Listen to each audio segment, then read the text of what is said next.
तो दोस्तों, आज की इस वीडियो में हम देखने वाले हैं प्रयागराज में स्थित सभी टूरिस्ट प्लेसों को। उससे पहले आपको बता दें, प्रयाग में माघ मेले की शुरुआत 14 जनवरी से हो गई है। 14 जनवरी को मकर संक्रांति के दिन लाखों की संख्या में श्रद्धालु संगम में डुबकी लगाने के लिए आते हैं। माना जाता है कि इस दिन गंगा स्नान के पश्चात दान पुण्य से आपकी सारी मनोकामनाएं पूर्ण होती हैं। आपको बताते चलें, 14 जनवरी को मकर संक्रांति, 28 जनवरी को पौष पूर्णिमा, 11 फरवरी को मौनी अमावस्या, 16 फरवरी को बसंत पंचमी, 27 फरवरी को माघ पूर्णिमा और 11 मार्च महाशिवरात्रि के दिन आखिरी स्नान के साथ माघ मेले का समापन होगा।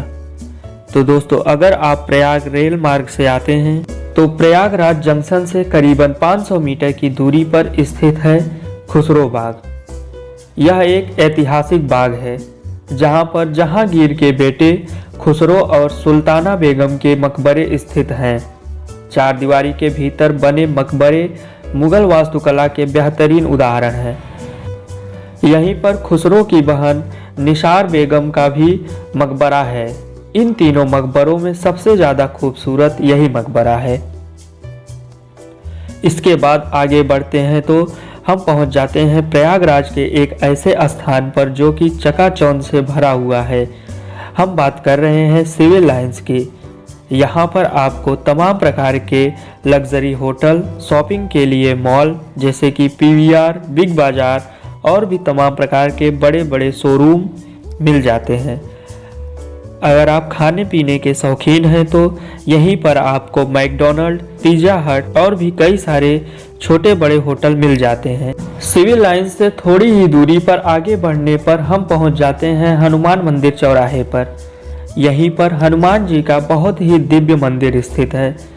इस मंदिर के अंदर हनुमान जी की मूर्ति और भगवान शिव के 10 सफ़ेद शिवलिंग हैं जो कि भक्तों के आकर्षण का केंद्र हैं।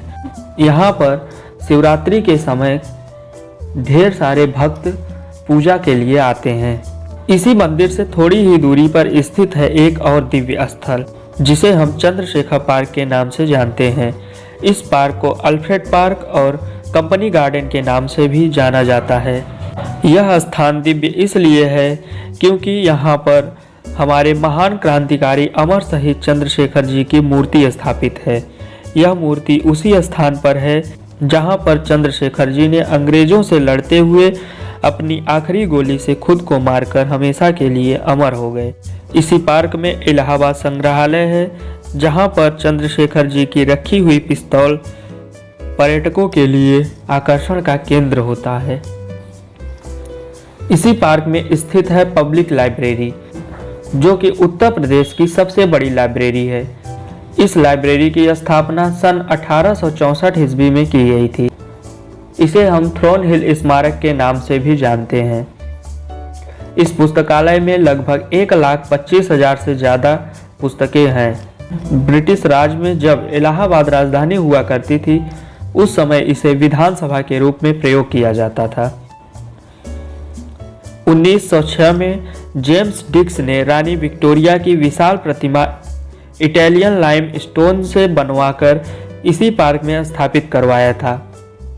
इसे विक्टोरिया मेमोरियल के नाम से भी जाना जाता है। वर्तमान समय सिर्फ स्मारक ही है, उसमें से रानी विक्टोरिया की प्रतिमा को हटा लिया गया है।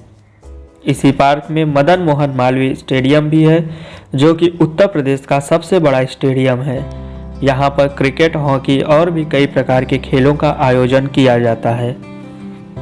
इसके बाद हाथी पार्क मार्ग से आगे थॉर्न हिल रोड से होते हुए हम पहुंच जाते हैं एक विशाल चौराहे पर जिसे हम बालसन चौराहा के नाम से जानते हैं। इसी बालसन चौराहे पर स्थित है भरद्वाज पार्क जो कि भरद्वाज ऋषि को समर्पित है। इस पार्क के बाहर ऋषि भरद्वाज की विशाल प्रतिमा देखने को मिल जाती है।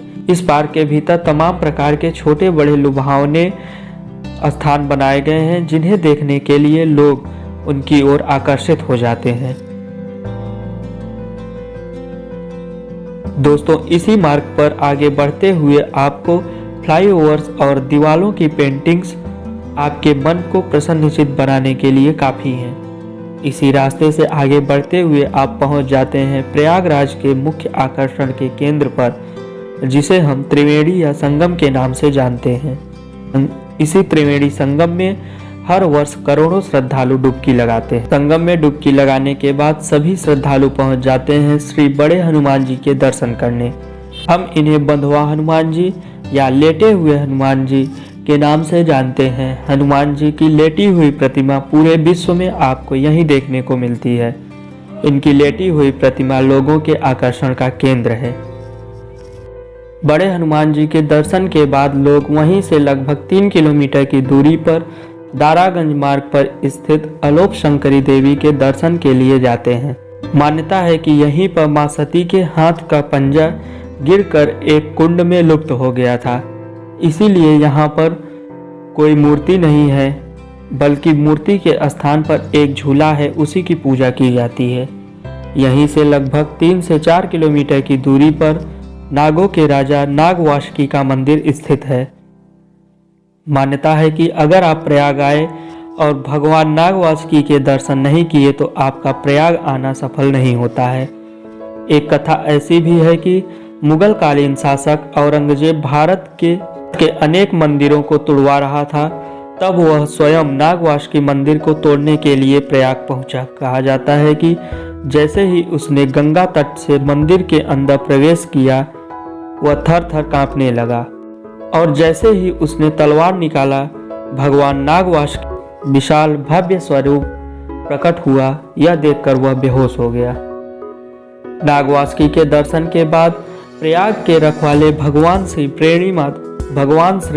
वेणी माधव जी के दर्शन के बिना आपकी पूजा कैसे संपन्न होगी। नागवासुकी के थोड़ी ही दूरी पर प्रयाग के रखवाले भगवान श्री वेणी माधव जी का मंदिर स्थित है। कथा के अनुसार त्रेता युग में गजकर्ण नामक एक राक्षस था, जिसने नर नारी किन्नर देवता सबको बहुत परेशान कर रखा था। उससे छुटकारा पाने के लिए सब भगवान विष्णु के पास पहुंचे। उन्होंने नारद जी को गजकर्ण के दरबार में भेजा। नारद जी के समझाने पर वह प्रयाग आया और त्रिवेणी में स्नान करते ही उसके मन के सारे गंदे विचार धुल गए। लेकिन कहा जाता है वह तीनों नदियों गंगा जमुना सरस्वती को पीकर अपने राज्य ले जाना चाहता था, जिससे वह मनचाहा वरदान प्राप्त कर सके। इससे एक बार फिर हाहाकार मचा।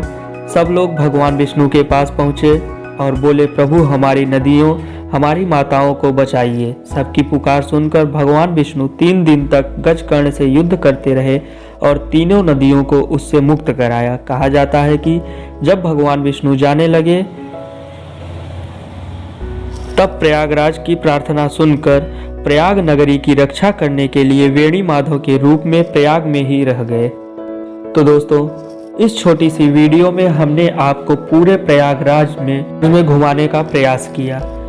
अगर आपको यह वीडियो पसंद आए तो वीडियो को लाइक शेयर करें और आपको नेक्स्ट वीडियो में कैसा वीडियो देखना है कमेंट करके हमें ज़रूर बताएं। और हाँ, अगर आपने अभी तक हमारे चैनल को सब्सक्राइब नहीं किया तो हमारे चैनल को सब्सक्राइब करें, बेल आइकन को दबा दीजिए, जिससे हमारे वीडियो की नोटिफिकेशन आप तक पहुंचती रहे। धन्यवाद।